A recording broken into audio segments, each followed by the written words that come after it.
Welcome back to Your 1230, the only podcast where our guests tell their story with the help of 12 questions in just 30 minutes. I'm your host, Mike Salitro, and today we are really excited to be speaking with Yoni Rios. Yoni loves to focus on mindset and teach habits that have helped him when working with others. Yoni, welcome. We are excited to speak with you. Mike, thank you. Thank you for that introduction. Thank you guys for having me. Um, I, I'm I'm super excited to be here. I'm very excited, although we're cross country from each other. This is what I love podcasts because we're able to impact people's life and what has worked. And I'm in that mission to spread what has worked, and I'm sure it's gonna help more than one people. Yeah, definitely. And, we're excited as well. And the helping others and the excitement, that is all tied to the mindset and to be positive and to have the kind of the right approach. How did you find that? And how are you helping other people do the same? I got through personal development. I got introduced to a book at 18 years old or 17 to 18. And you probably heard of it. It was Rich Dad Poor Dad. And that, I it kind of snowballed into more books, and I got fascinated by personal development in my early 20s. And just implemented small habits. That's all there are. There are like small habits that will compound into a significant amount of difference in your life. And I was just paying it forward into doing meetups. I do quarterly meetups here in Los Angeles, as well as I do like one-on-one coaching on mindset and business.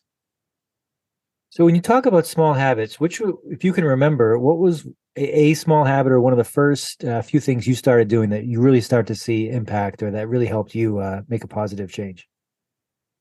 I think two of the most that they made the most impact in my life were the miracle morning, which involves the prayer, meditation, workout, journal, affirmations, and reading a positive book or listening to positive audio. When you do that, this just sounds so simple. And I always tell people when they ask me, if I tell you how simple it is, you won't do it. So it's just very simple. There's nothing that's too complicated. But through so I read about not so much about a book a month or two a month, but when you compound it in 10 years, it's unbelievable. It's unbelievable. And then you just have to back it up with massive inspired action. Now you hit the big things there that the having that morning start off right. Hal Elrod's books are excellent, so I recommend those as well. But it does sound simple, but once you get into it, I hate to use the word routine, but get into the practice of doing these things, you find that you're open to new ideas, you're more relaxed, you're more prepared for the rest of your day, especially if you're starting it off that way. So I love that that's what you've chosen as kind of the small habits to highlight. I know you do a lot of things, including helping others. What does a normal day, if there is a normal day, for you look like? So today was a normal day for me. Two days out of the week I get to pick up my son from school, and today's a day that I didn't pick him up from school. So I'm up at 3:30 in the morning, 3:45, Wow. and I go on a morning workout, walk my dogs, something that involves a movement. Right, we got to move. It obviously starts with the prayer because I think that we should all be, well, at least for me, believe in something greater than myself, and I'm here because of God. Right, so I am definitely a disciple of him. I do my journal. I get my workout. Today I clocked in. It was so beautiful. Like you and I discussed, it was pouring in LA, and we ran 3 miles under the rain, and it was such an amazing run. I get my journal done. I read a positive book, good audio, and I have my affirmations and my declarations that I shout out to the universe. And it's ironically, I've been doing that for about 7 years consistently, and 9 out of 10 affirmations already happened. But the power, it's in the when you say it as it's already happening. Like I am a multi-millionaire, and little did I know, 3 years ago I made my first seven figures in a calendar year. So but I've been repeating these things for the last 7 8 years, but you speak to it in existence. I get to my office 6 in the morning. I get a prospect in my trucking business up to like 11 in the morning. I eat, I eat by design, so I eat at 11 in the morning on the dot every day, and most of the times it's almost the same thing. And then I work on my real estate business from 12 to 2, 12 to 3. I had an appointment today to walk a property at 4 o'clock. I came to walk it. I had the opportunity to be one of your guests today, 5 o'clock. We're here about an hour and 20 minutes from home. Probably get to my house at 7 or 8 o'clock, and I'll finish it up with a good meditation at night, and I'll be going to sleep at 9 o'clock. I love it. That sounds like a full day, but as you smile, as you talk through it, it sounds like it's a good day. So that's a good thing. It's a great day, man. It is an Nice. amazing Very day. nice. So for me, mindset is something that, as you almost said that, or as you said, I kind of thought of, I don't know if I need this, or this is, it sounds too basic. I can't see this being helpful. But certainly over the last 3 or 4 years, it's something I've taken a lot more seriously. And that as I've implemented, I've seen tremendous results. And I honestly can't talk highly enough about it. So when you mention the affirmation specifically, and speaking in present tense, why do you feel that that's more effective? Because that was one thing that I kind of had one of the many questions I had that, this isn't true yet. Why am I saying I am instead of I will? Why do you think that's more powerful? Because of the belief system. You start programming. So for me, I come from an immigrant family, where I was raised a family of five in a one-bedroom apartment. So our limiting beliefs is a lot. Like my limiting beliefs was that I could never drive the car that I wanted, that I could never afford these things. So it's the limited beliefs that you want to start inserting in your mind, and through a long period of time, and then if you stay consistent, these things will start happening. But what they happen, you already felt them because you've been visualizing these things for such a long time.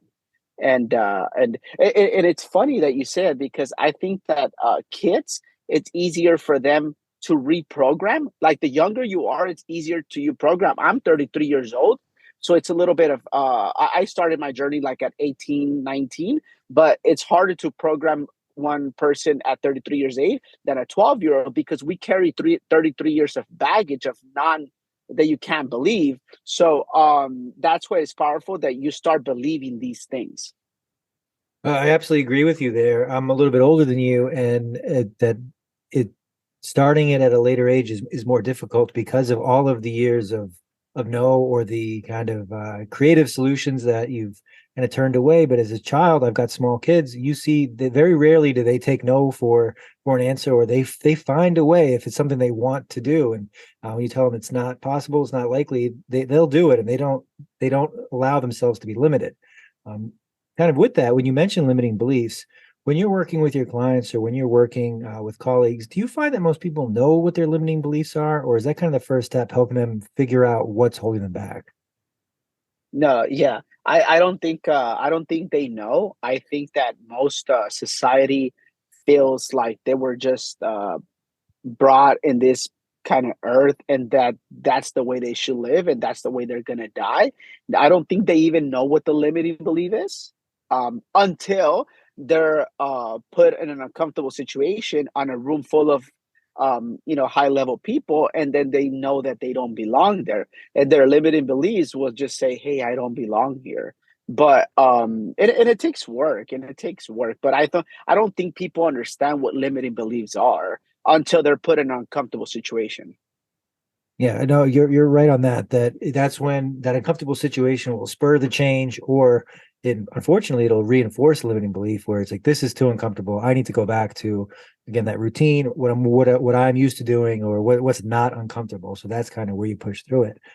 You mentioned spending or splitting your day between a trucking business and a real estate business. Have you run both of them for a while, or what's the story behind those? Yeah, the trucking business, we've been in business since 2013. So we're going on a 10-year anniversary this year. And real estate, it almost happened by, I wouldn't say mistake, but I was never intentional about real estate. It was more of like, once you start doing good, you have good habits, then you'll go into healthy problems. You're making a good amount of money, so you need to start depreciating assets. You need to start writing off expenses. You need to park money and performing assets. So that's how I fell into real estate. And I bought 10 units one year, and then I bought another one, and then so on. And I sold it, and I was like, dude, this is awesome. So, two out of the last 3 years, I've made more money on the real estate than the trucking. So, slowly, although I'm still applied into my trucking business because I'm still involved in the business. I know that sooner than later, I'm going to transition a little bit more into the real estate because it's less liability, and at the same time it's a little bit more peace of mind that you don't have to work so much on the business.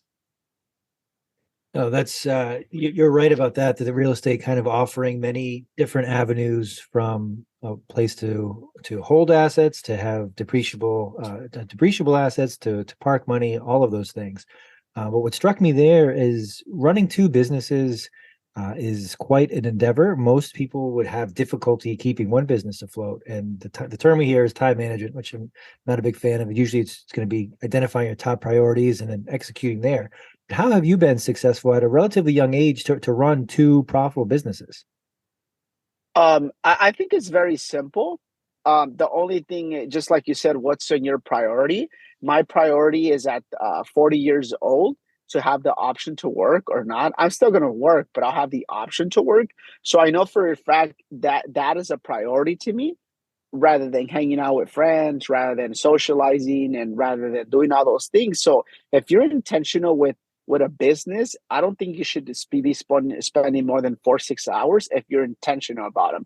If you're kind of like, if you're prospecting and you prospect, you call a person and you take a 5 minute break, and then in 10 minutes you call another person, you're not using the best use of the time. You really have to time block. Most of the times when I time block to prospect for 2 hours, I get more done than people get done in maybe six in a full day of work because I'm very intentional about it.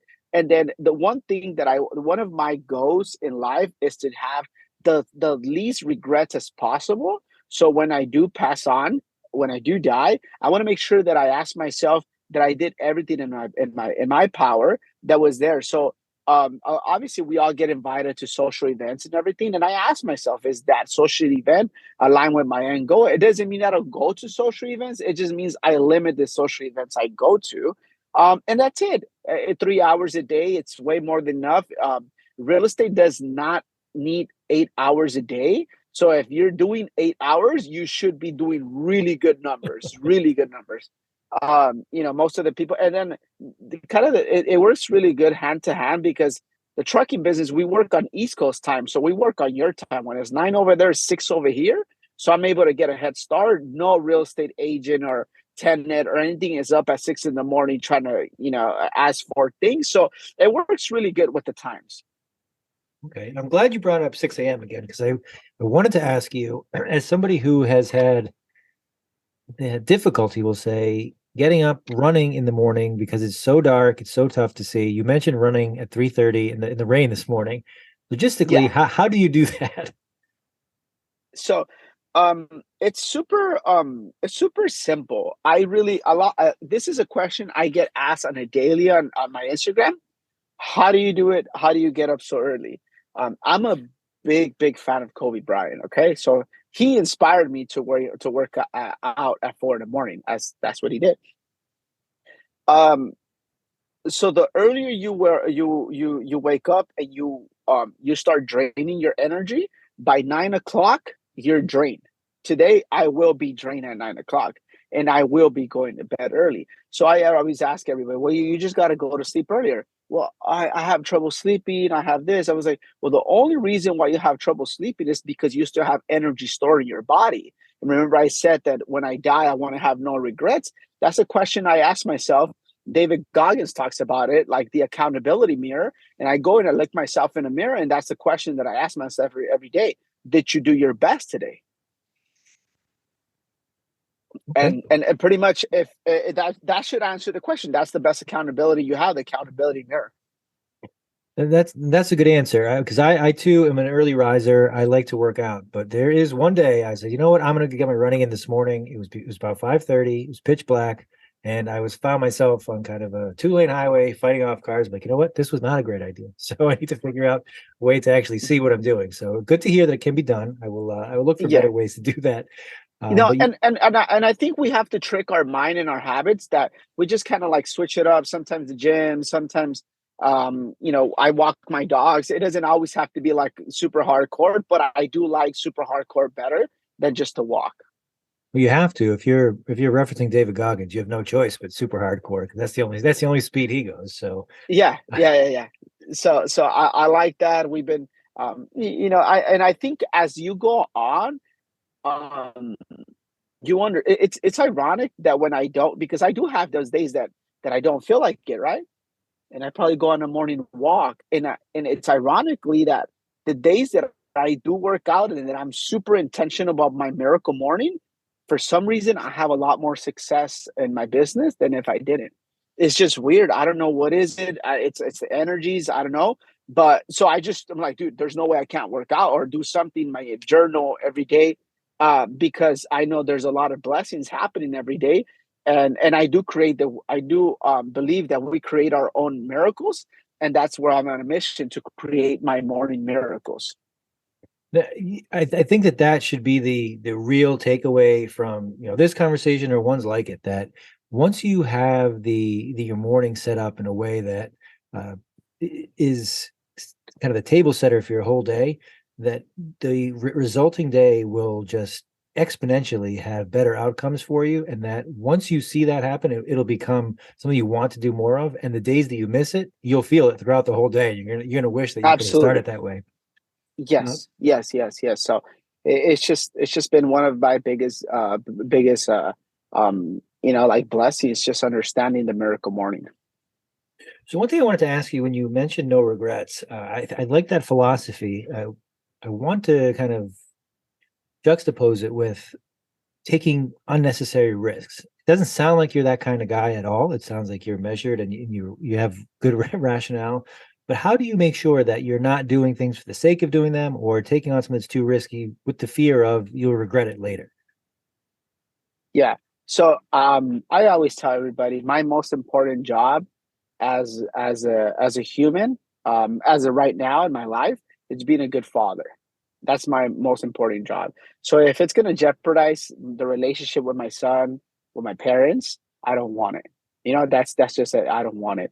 I do like success, but then it's kind of like it's like a gray area that in order for me to be in the best uh, present moment with my son, I need to be at the peak performance. So my son's with me in the weekends. When he gets up at 6:30 in the morning, I'm back from the gym already. I need it. That's how I feel. And if I'm not, if I didn't, I feel something's missing. So it's funny that you bring this up. But about a month ago, I asked my son, "Hey, I'm gonna run a half a marathon. You want to do it, or you gonna chicken out?" He's like, "Have I ever chickened out?" So he ran a half a marathon with me. He's a 13-year-old. Awesome. Um, but at the same time, if it's gonna hurt your body or hurt somebody, I don't want it. Just for the sake of pain. I don't give a damn what anybody thinks about me. It's always just personal growth, personal growth. Good for And him and to let me just piggyback on that. Intentional personal growth. good clarification. Good for him to run the 13.1 at 13 years old. That's impressive. You Yeah, mentioned yeah, you and he met actually beat me on my time, so that was cool. that's even better. You Yeah. mentioned Kobe Bryant being an inspiration. You're in LA. Are you a basketball fan, a Lakers fan, a Kobe fan? How did you get to how did you start rooting for him? Oh, okay. So, I'm a big soccer fan, huge soccer fan, and I enjoy basketball a lot. Which I'm a fan of the Dallas Mavericks, and being in LA, I enjoy watching the Lakers, right? And just when I started to kind of like, he was about 3 5 years from retirement. I started just analyzing how he operated, and I was just fascinated by it. And I became even more of a fan once he retired because everything that he did, what he put his body through, what he sacrificed to have what he had, I was just fascinated by it. So I think it was a year or 2 years after his retirement, there was like a big 3 day event, and he was going to be a guest speaker, and I happened to be in that event. I had the opportunity to have like a 5 minute talk with him. It was just, Wow. but I just learned how he operated, how he was so untalented growing up when he was in Philadelphia, that I think it was like freshman or sophomore year that he won the whole season was with almost scoring no points. So I was just fascinated that he beat the odds, that he was just like the Goggins, right? That he was 300 pounds. And so I was just fascinated by that they didn't take kind of like the what was supposed to be their life and turn into, no, they're like, no, I can do better. Let's see what I can do. And then I was just fascinated by his habits, the way he worked out. So I meditated a lot. And then, like, when I kind of understood that he will meditate, that he will read, I was like, dude, this guy is next level. And success leaves clues. All peak performance, high performance people, they have something that you can piggyback off. I have this saying that I heard it, I don't know from who, that says, there's nothing wrong with being a copycat as long as you copy the right cat. That's nice. I'm going to steal that from you too. So that's good. Yeah, yeah, yeah. Like if there's something that I'm bringing the value and anybody on, dude, it's working. Why reinvent the wheel? And that's an excellent point. And I wrote down as you said it because it kind of paralleled something you said earlier, that beating the odds. This is the way my life is supposed to be, so I'm going to just go with it. And then that was not good enough for Kobe, as you said, and it's not good enough for you, that you're kind of always pushing for that personal development, always pushing for better. You mentioned growing up with in an immigrant household. I'm the same way, and I learned a lot of lessons that I feel I don't want to say is specific to having parents come here from a different country, but it's a special thing to kind of see that in your home. How has growing up in a home with immigrant parents, how would you say how that shaped the way that you look at things now that you're a dad? Oh man, it shaped a lot, just but the good thing is that you're very grateful for the things you have now, because you at the time you didn't have much, so you made a lot stretch. So now, because you have access to doing a lot of things, being in a better position financially, you're able to do this. But that gives you the grit. My parents show me ethics, work ethics. They work, they still work, and they have really good working ethics. So I think it was a really good combination of saying, and also it gave me a picture of what I didn't want, right? Living in the neighborhood that I live, and striving for a little bit more. So I think exactly the way I grew up is the way I was supposed to grow up to be who I am now. It's a good answer. Good answer.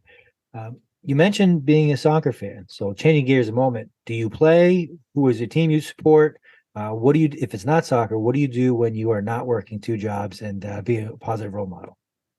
So my I don't play anymore. I do go just to the park, juggle the ball. My son plays soccer. He does travel ball, and I'm very involved in his life. I played a semi-professional, and I got offers to play pretty good universities in high school. So I love the sport. So I don't play it because I enjoy watching him play. I think it's his time, and like I said, my most important job is being a good father. So that's it. And I do enjoy watching the Premier League from in England. It is every Saturday I at least catch a game. We After the gym, my son woke up. We did our journals. We did our morning routine. We enjoy a good football match. Very nice. Very nice. We are somehow coming up on time already, Yoni. Is there, I think we've covered a good amount of ground, but is there anything I didn't ask you that I probably should have? Yeah. So I no, you asked me the great questions, but something that I just want to add to that is that I did say 5-10 minutes ago that one of my most important jobs, if not my most important job, is be a good father. So all the things that I do, I want to subconsciously show my son what a good father looks like, and he will have the choice to do the same and to pick up the good habits that I picked up, because that's what I did. I picked up the good habits from my father, right? And the ones that weren't so good, obviously, I didn't pick them up. So that's what subconsciously our children are always watching. if you're abusing of alcohol, if you're abusing of some illegal substance, they're always your good habits, and that's all they know. That's all they're gonna know. So once they're 18 years old, that's all they know. That's all they've seen. So I connect everything back from being a good father. So I want my son to be. Hopefully, he keeps on working out after he's 18 years old, and he's feeling good, because you perform a lot better in your career when you're lean, when you're in good shape, when you journal every day. So that's essentially one of my missions, to be a good father and help him define his purpose in life, because we all live as our day just kind of goes. We just kind of wing it. But no, few people understand their purpose in life. I understood it about 3 to 5 years ago. And every day it gets more clear. So that's the one thing that I would say: just be clear with these goals, that these habits that I share, they will help you get clear with your purpose in life. But you will never, ever, ever figure out what your purpose in life is if you're intoxicated, if you're abusing of just food. You can't even think straight if you're not drinking enough water, if you're not getting enough sleep, if you're not. I do believe there's no way you can achieve your purpose in life, or understand what your purpose in life. I could be wrong, but I'm not in doubt that you won't. No, that's an excellent addition and clarification. Thank you for that. If our listeners want to connect with you, learn more, Yoni, where can they do that? The best way is Instagram. It's Yoni, Yoni, Rios 07. I'm pretty active there almost every day. I'm also on Facebook, LinkedIn, and my email is RIOSYONI. Super inspired with personal development. I'm super inspired to coach. I have small groups in coaching. And I'm super, just inspired about just winning, man. Like I think it turns to a point where it's not about money, because I'm in a good financial position that I ever thought I would be. Um, so it becomes just more than that. Just win. Like, how can we scale on a different level now? Nice, very nice. We will post to the social profiles. Thank you so much for joining us. This was a blast. I wish you the best going forward, and let's do this again sometime. Thank you, man. Appreciate it.